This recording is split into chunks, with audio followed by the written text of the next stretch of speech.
और जैसा कि आप बात कर रहे थे बिहार में एनडीए प्रचंड जीत की ओर बढ़ती हुई, लेकिन बड़ा सवाल और सभी का सवाल यही कि अहाँ बिहार के वर्डिक्ट केना देख रहल छियै और आप मार्केट पर व्यू अहाँ के की हेतै? ओके, चलिए तो अगर समझ पाए सर आप? मैं समझ गया आपकी बात। आपने थोड़ा सा ये मैथिली में ये पूछा है कि अब बिहार की जीत को कैसे देखेगा मार्केट। बिहार को की वर्डिक्ट को आप कैसे देख रहे हैं, साथ ही अब आपका मार्केट पर व्यू क्या है? देखिए, बिहार का तो वर्डिक्ट अच्छा है और बाजार ठीक अच्छी निफ्टी जल्दी नव ऊंचाई क्या पे पहुंचेगी जी, पे पहुंचेगा जो भी है ना, तो ठीक है। जल्द नई ऊंचाई अभी जाए तो देखिए, एक दिन के रिएक्शन पर मत जाइए मार्केट में, लेकिन एक चीज समझिए इस चीज को, ये मैसिव पॉजिटिव है। हम सब लोग ना बहुत ज़्यादा विचलित हो जाते हैं कई बार एक एक घंटे के रिएक्शन से, आधे आधे घंटे के रिएक्शन से, क्या हो गया मार्केट में। ये ऐसे नहीं होता है। इस चीज़ को समझना होगा लोगों को। एक जो पॉलिटिकल स्टेबिलिटी है उस पर एक मोहर लग गई है अब। वैसे तो खैर जैसे कई बार वैलिडेशन की ज़रूरत नहीं होती है। और एक चीज़ बहुत क्लियर होती जा रही है कि अब जो देश में एक तरीके से एक सेंटर पर अब एक बीजेपी का एक, जैसे कहते हैं ना कि एक तरीके से एक वर्चस्व हो चुका है और कहीं ना कहीं एक कंटिन्यूएशन जो बाजार को पसंद आता है। श्रेया, देखिए, अब आपकी इस चीज़ को लेकर आर्ग्यूमेंट हो सकती है कि आप मतलब कोई बीजेपी को पसंद करेगा, कोई बीजेपी को नहीं पसंद करेगा। हम उसमें नहीं जा रहे हैं, हम किसी के पॉलिटिकल प्रेफरेंस में नहीं जा रहे हैं। From the market point of view क्या इंपॉर्टेंट है? Market point of view, market को करंट जो इनकम्बेंट है वो पसंद है और मार्केट को उनकी पॉलिसीज पसंद है। मार्केट के हिसाब से जाएंगे हम, तो उस हिसाब से अब आप एक्सपेक्ट करेंगे, कुछ देर में लक्ष्मण जी से बात करेंगे, अब आप नई दिल्ली से और बड़े बड़े रिफॉर्म्स एक्सपेक्ट करेंगे, क्योंकि अब उसके बाद कोई और बड़ा स्टेट इलेक्शन होना भी नहीं है यहाँ से। तो इसके लिए तो बाजार में बने रहें और हर गिरावट पर बेसिकली अब आप ऐड करें अपनी पोजीशंस को। हाँ, ये जरूर है कि एक रिविजिट करेंगे। अगर ये गिरावट बढ़ती गई 25,500 25,600 के भी नीचे चलेगा जहां से रैली की शुरुआत हुई थी, तब हम रिविजिट करेंगे, क्योंकि तब हो सकता है कि ये मार्केट की गिरावट जरूरी नहीं है कि आप उसको सिर्फ बिहार से जोड़कर देखें, उसके अलावा और फैक्टर्स हो सकते हैं। जैसे अब आज ग्लोबल क्यूज का तड़का एकदम से आ गया, हमें पता नहीं था कि इस तरीके से यूएस मार्केट इतना गिर जाएगा। अब अगर वो वाकई में वहां पर एआई वाला मामला जो है वो फंसेगा और अगर नैस्डैक यहाँ से 1000 पॉइंट गिर गया तो फिर all bets are off in that case. हमारी मार्केट भी गिरेगी, हो सकता है कम गिरे हमारी मार्केट, लेकिन हमारी मार्केट भी इन दैट केस गिरेगी।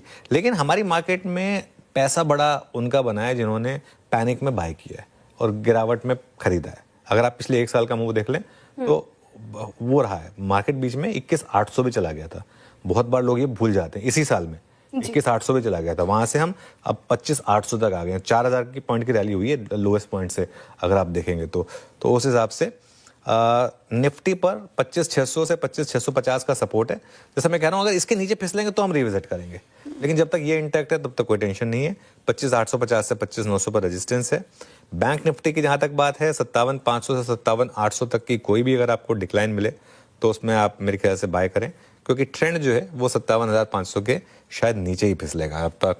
चलिए अब चलते हैं वीरू के पास। और 907 एटलीस्ट हमने, अगर आप देखें, एक बड़ा मूव दिया और अनुज उस रेंज को रिस्पेक्ट दी। तमाम अगर आप देखें ग्लोबल आई थिंक सॉफ्टनेस के बाद बावजूद हमने उस रेंज को नहीं तोड़ा और वहां से एक स्ट्रॉन्ग पुल बैक। अनुज अच्छी क्लोजिंग की तरफ बढ़ रहे हैं हम। क्या अप्रोच रखें मंडे मॉर्निंग के लिए इस मैंडेट के साथ 202 इंडिया की फिगर के साथ? बिल्कुल वीरू, और देखिए एक चीज़, आप मार्केट का निफ्टी का आज का लो लेकर आइए आप जरा। और आज का लो है 25,741। आज सुबह जो हमने फर्स्ट सपोर्ट और बाय जोन की बात की थी वो 25,750 से 25,800 ही था। और एक यही व्यू था कि 25,650 के ऊपर जब तक है तब तक आप किसी भी गिरावट में 25,750 से 25,800 के बीच में अगर गिरावट मिले तो उसे लपक लीजिएगा। लेकिन भाई एक बार मैं आपको एक और चीज़ बताता हूँ। एक बार निफ्टी का इंट्राडे चार्ट देखिए, इसमें एक चीज़ और जुड़ी है। आप जो ऊपर टैली देख रहे हैं ना आप वीरू, उसमें एक इंटरेस्टिंग चीज़ हुई है। बीजेपी 101 सीटों पर लड़ी, 95 जीत रही है। मुझे याद नहीं इतिहास में ऐसा स्ट्राइक रेट कहाँ और कब हुआ, तो वो भी बिहार में। मतलब ट्रेडिशनली बिहार में बीजेपी अपने दम पर कभी इतनी स्ट्रांग नहीं थी, वो मतलब पिगी बैक करती थी जेडीयू के साथ। या अब 95 सीटें वो जीत रही हैं। और इसमें मैं एक अरिथमेटिक देख रहा था, अगर आप बीजेपी प्लस जो बाकी के एनडीए के एलाइज हैं, लोक जनशक्ति, एचएएम और राष्ट्रीय लोक मोर्चा, अगर उनको ऐड कर दें तो 124 हो गया आंकड़ा। मतलब ऑब्वियसली खैर Nitish Kumar still chief minister होंगे, लेकिन वो जो एक हम बात कर रहे थे ना एक पॉलिटिकल रिस्क फैक्टर की, वो पूरी तरीके से वाइप आउट हो चुका है इस रिजल्ट के बाद। और कहीं ना कहीं आई थिंक मार्केट ने भी उसको शायद रिकॉग्नाइज किया है, जो मर्जी माने आप। और आई थिंक मैं हैरान नहीं हूँ कि अब हम डे हाई पर बंद हो रहे हैं। ये मार्केट कुछ सेंस कर रहा है कि वीकेंड पे शायद कुछ बड़ी डेवलपमेंट आ जाए, शायद हो सकता है ना भी आए, लेकिन मार्केट उस रिस्क के साथ जाने को तैयार है, क्योंकि मार्केट को लगता है कि अपट्रेंड इतना स्ट्रांग है कि अगर वो नहीं भी आया और अगर गैप डाउन भी हुआ तो रिकवरी आ जाएगी। जैसे आज रिकवरी आ गई आप देखिए। और जब मार्केट स्ट्रांग अपट्रेंड में होता है ना, तो मार्केट को गिनती के 3 मिनट लगते हैं रिकवरी में। 3 मिनट में आई है पूरी की पूरी रिकवरी, जो इंट्राडे में 200 पॉइंट की रिकवरी आई है, आई थिंक 3 या 4 मिनट में बस। तो बढ़िया रिकवरी इस वक्त नजर आ रही है। और आपने थोड़ी देर पहले कहा भी था कि डरने की जरूरत नहीं है, ज्यादा डर लगे स्क्रीन ना देखें। देखो, ये बिहार के नतीजों का सम्मान हुआ है, लोकतंत्र का सम्मान हुआ है, एनडीए का सम्मान हुआ है। लाल में बंद होता है, अच्छा नहीं लगता। हो सकता है एवरेज होते हुए कितनी बजे अभी 3:05 आधा घंटा है, अब एवरेज तो अब गिनी जाएगी, बट स्मार्ट रहेगा। सो पूजा, आपने शुरुआत में भी पूछा कि क्या हो गया, इतना बड़े रिजल्ट क्यों गए। तो मैंने आपको कहा भी, मैंने कहा कभी कभी कुछ ऐसा होता है ना जिसमें आप कोई रीजन ढूंढने जाओगे, मिलेगी नहीं कि सब चीज तो ठीक रही है। और इसलिए हमने कहा कि ये सपोर्ट रेंज में ही है, 875 और उसके अलावा 950, दो हमारे ऊपर के टारगेट थे। ये भी कहा था कि 25,800 के ऊपर ही बंद होने के चांस पूरे, क्योंकि पुट की जो पोजीशन आपके सामने खड़ी है वो शायद नीचे ना बंद होने दे, और एग्जैक्टली वही होता हुआ दिखा है। तो 25,900 के पार इस वक्त मजबूती के साथ टिका हुआ है। सर, क्या करें इस वक्त बाजार में? तेजी करें, और क्या करें, करना क्या है। मतलब मार्केट इतनी बढ़िया बढ़िया खबरें आ रही है, और क्या मतलब क्या चाहिए। अब खाली एक ये देखो, ऐसा है कि अब दुखी होने के लिए कारण तो बहुत सारे मिल जाएंगे।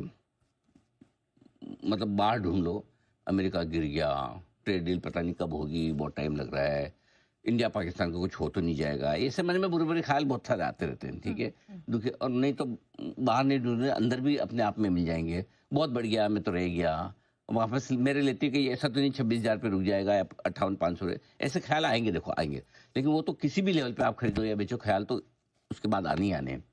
लेकिन जो स्क्रीन बता रही है, जो डेटा बता रहे हैं और जो पैटर्न बता रहे हैं, वो ये साफ कह रहे हैं कि रुझान तेजी की तरफ तो बन ही रहा है। और अगर 25,900 के आसपास, जहां हाईएस्ट ओपन इंटरेस्ट पुट में था, हाईएस्ट तो नहीं लेकिन अच्छा वाला था, वहां पर आकर अगर आप बंद हो रहे हैं, तो ये क्लोजिंग तो बहुत मजबूत मानी जाएगी। क्योंकि आपको जो बढ़िया क्लोजिंग मिली थी वो कल 25,879, उसके ऊपर अगर आज आप बंद हो रहे हैं तो क्लोजिंग तो बढ़िया मिल रही है। तो मेरा ये मानना है कि फिर ऐसी सिचुएशन में कायदे से शॉर्ट तो काट लेनी चाहिए। नहीं भी काटे, अगर समझो कि भाई मैं एक दिन और देखूंगा, हर नहीं देखिए, अपना अपना व्यू, उसमें भी गलत नहीं है, तो फिर एक काम करना चाहिए, 26,000 का एक कॉल ऑप्शन ले लो, 26 का ले लो, 26,050 का ले लो, 26,100 का, लेकिन कुछ भी ले लो, क्योंकि ये आखिरी घंटे में जो बाइंग आई ना, ये खतरनाक वाली बाइंग है।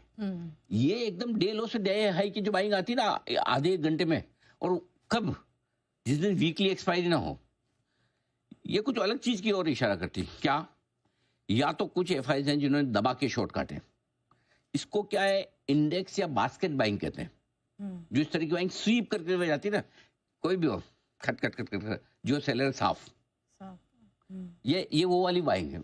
वीकली एक्सपायरी होती है, मैं इतना नहीं कहता, क्यों कि शॉर्ट कवरिंग हो सकती है, ऑप्शन राइटिंग हो सकती है, कुछ भी होता है, उनमें घूम जाते हैं मार्केट। लेकिन आज कोई वीकली एक्सपायरी नहीं है, और ट्रिगर्स आपके सामने सब खत्म होंगे, रिजल्ट के दोनों, बिहार के भी, कंपनियों के भी।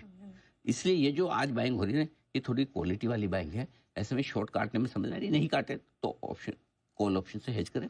रहा सवाल किसका, नीचे के सपोर्ट का, लॉन्ग पोजीशन में वैसे रिस्क नहीं है, लेकिन ग्लोबल देख के आपको रिस्क लगती हो तो 25,800 का पुट हैंडी कर लीजिए वीकेंड की रिस्क के लिए। आज से बैंक निफ्टी का जहां तक सवाल है, अब क्या करेंगे, आप लाइफ हाई पे बंद हो रहे हैं, 3 दिनों से लाइफ हाई, 2 दिनों से बंद, लाइफ हाई पे बंद के आसपास 2 दिनों से बंद हो रहे हैं। अब क्या इसमें आप कब तक नहीं काटेंगे, फिर वही वाली बात हो जाती है, जिस दिन काटेंगे उसी दिन टॉप बनाएंगे, राइट। तो जितना पहले काट लो, तो मेरा ये मानना है all is well. Bank Nifty में भी और फ्रेश तेजी की पोजीशन बनाई जा सकती है, शॉर्ट तो काटनी चाहिए, और निफ्टी में काटो ना काटो, बैंक निफ्टी में जरूर काट लेनी चाहिए, ये मेरा मानना है। और नहीं तो 58,000, अब क्या, ये तो 58,625 पे हाई बनाने को तैयार ही बैठा है, आज ही बना देगा वापस से। और अगर लॉन्ग हेयर डर लगता है तो 58,300 या 58,200 का एक पुट ऑप्शन खरीद के अपने आप को हेज कर ले।